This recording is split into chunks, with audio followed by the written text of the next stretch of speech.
Mira poured her heart into her bakery. Every morning she would rise before the sun, her mind already buzzing with ideas for new recipes and creative decorations.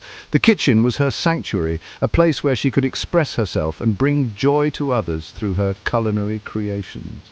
The aroma of fresh bread, the gentle hum of the oven, and the smiles on her customers' faces filled her with joy. Each loaf, each pastry was crafted with meticulous care, ensuring that every bite was a delightful experience. The bakery was more than just a business, it was a place where memories were made and shared. She baked for weddings, birthdays, and every occasion in between, from elaborate wedding cakes adorned with delicate sugar flowers to whimsical birthday cakes that brought children's fantasies to life. Mira's creations were always the centerpiece of any celebration. Her ability to capture the essence of each event in her cakes made her a beloved figure in the community. Mira's cakes were legendary, each a testament to her skill and dedication. She spent countless hours perfecting her techniques, experimenting with flavors, and ensuring that every detail was just right. Her passion for baking was evident in every creation, and her customers could taste the love and care she put into her work. She worked long hours, often sacrificing sleep and personal time, but it never felt like work. The bakery was her second home, and the joy it brought her far outweighed the exhaustion.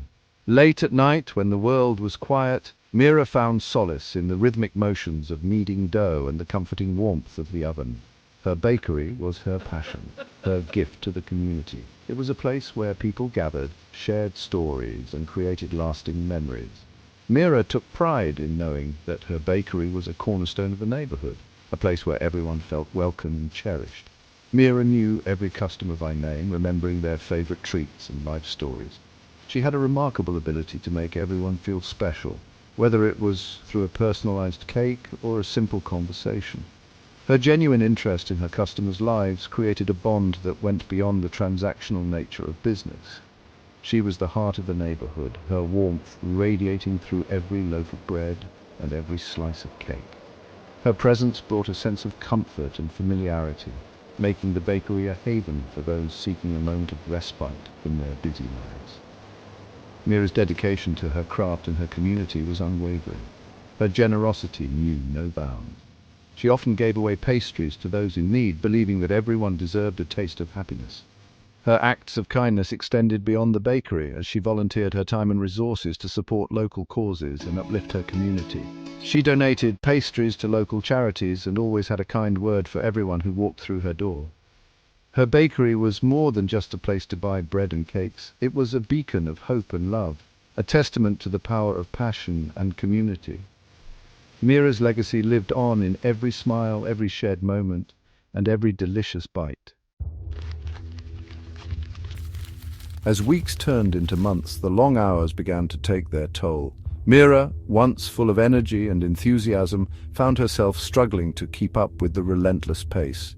The demands of her bakery, which she had once embraced with open arms, now felt like an insurmountable mountain. Each day seemed longer than the last, and the nights offered little respite. Sleep became a distant memory, replaced by a constant state of exhaustion. Mira found herself exhausted, her energy depleted. The spark that once lit up her eyes was now dim. She moved through her days in a haze, her body present but her mind elsewhere. The joy she once felt in creating beautiful pastries and cakes was overshadowed by a sense of dread. Each task felt like a burden, and the weight of her responsibilities pressed down on her shoulders. The once vibrant colors of her bakery seemed dull. The bright, cheerful atmosphere that had drawn customers in was now replaced by a somber tone. The walls, once adorned with lively decorations, seemed to close in on her. The aroma of freshly baked goods, which had once been a source of pride and joy, now felt like a reminder of her unending workload. The aroma of baking, once intoxicating, now felt overwhelming. The sweet scents that used to invigorate her senses now seemed cloying and oppressive. Each whiff of vanilla or cinnamon was a reminder of the countless hours she had spent in the kitchen, toiling away. The once comforting smells now felt like chains, binding her to her work. She was running on fumes, her passion slowly turning to ashes. The fire that had driven her to wake up early and stay up late was now a mere flicker. Her hands, once steady and precise, now trembled with fatigue. The intricate designs she used to create with ease now took twice as long, and the results were far from perfect. The joy she once found in her work was replaced by a sense of obligation. Baking had become a chore, a never-ending list of tasks that needed to be completed. The satisfaction of seeing a customer's smile had faded, replaced by a sense of duty. She felt trapped in a cycle of work, unable to break free. Her smile, once genuine and warm, felt forced. She plastered it on her face each day, hoping to hide the fatigue and frustration that simmered beneath the surface. But her customers could sense the change. The warmth that had once radiated from her was now a mere shadow of its former self. She started making mistakes, her legendary precision faltering. The cakes that used to be perfect were now marred by small errors. The pastries that once delighted her customers were now met with polite smiles and quiet disappointment. Each mistake felt like a personal failure, chipping away at her confidence. Mira, the tireless baker, the heart of the community, was burning out. The woman who had once been a beacon of light and energy was now a shadow of her former self. Her friends and family watched with concern as she pushed herself to the brink, unable to find a way out of the cycle of exhaustion. She had poured so much of herself into her work that she had forgotten to take care of herself. Her health, both physical and mental, was deteriorating. The passion that had once driven her was now a source of pain. Mira needed a break, a chance to rediscover the joy that had once filled her heart. One afternoon, a regular customer, Agnes, an elderly woman known for her wisdom and kindness, noticed Mira's fatigue. Mira, a young woman who had recently started working at the bakery, was always bustling around, ensuring everything was perfect.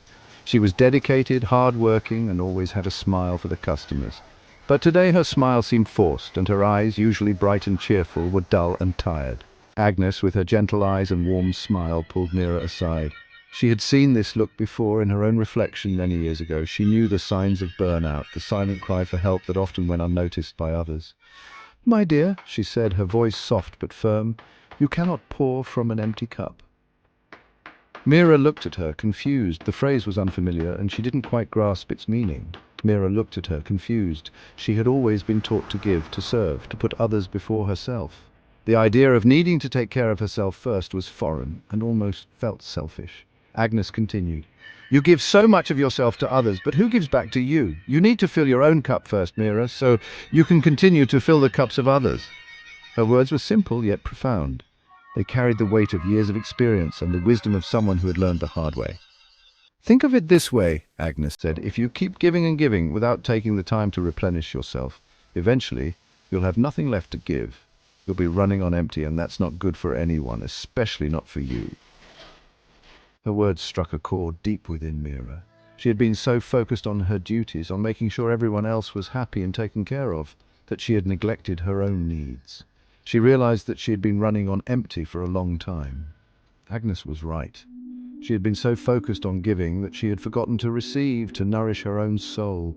From that day on, Mira promised herself that she would take the time to fill her own cup, to care for herself so she could continue to care for others. It was a lesson she would carry with her for the rest of her life, a reminder that self-care is not selfish but necessary. The next morning, Mira woke up feeling a mix of guilt and determination. Guilt for neglecting herself and determination to change. She started small. She allowed herself an extra hour of sleep. She prepared a healthy breakfast. Instead of grabbing a pastry on the run, she started taking walks in the park, reconnecting with nature. She joined a pottery class, rediscovering a long-forgotten passion. These small acts of self-care felt selfish at first. Years of putting others first had made it difficult for Mira to prioritize her own needs. But with each passing day, the guilt lessened, replaced by a sense of peace and contentment. Section 5. The Rising Dough, Rediscovering Joy. As Mira filled her own cup, she noticed a remarkable change. Her energy returned, and the colors of the bakery seemed brighter. The aroma of baking bread once again filled her with joy. Her smile was genuine, her laughter came easily. She found inspiration in unexpected places, creating new pastries that delighted her customers. Her passion, once dimmed by exhaustion, was reignited, fueled by self-care and self-love. Mira was no longer running on fumes, she was thriving. Section 6. Spreading the warmth, Mira's impact. The changes in Mira didn't go unnoticed. Her customers remarked on her newfound energy and the vibrancy of her creations. They felt the love she poured into every loaf of bread, every cake, every pastry. Mira's journey became an inspiration to her community. She shared her experience openly, encouraging others to prioritize their well-being. She started a weekly self-love Sunday at the bakery, offering healthy treats and a space for people to connect and share their own journeys. Section 7. A full cup, giving from a place of abundance. Mira realized that Agnes was right. She could only truly give when her own cup was full. Self-love wasn't selfish, it was essential. It allowed her to be a better baker, a better friend, a better member of her community. She was no longer depleted, running on empty. She was giving from a place of abundance, her heart overflowing with love and joy. She had discovered the power of self-care, and it had transformed her life. Section 8. The ripple effect, inspiring self-love in others. Mira's transformation had a ripple effect. Inspired by her journey, others in the community began to prioritize their own well-being.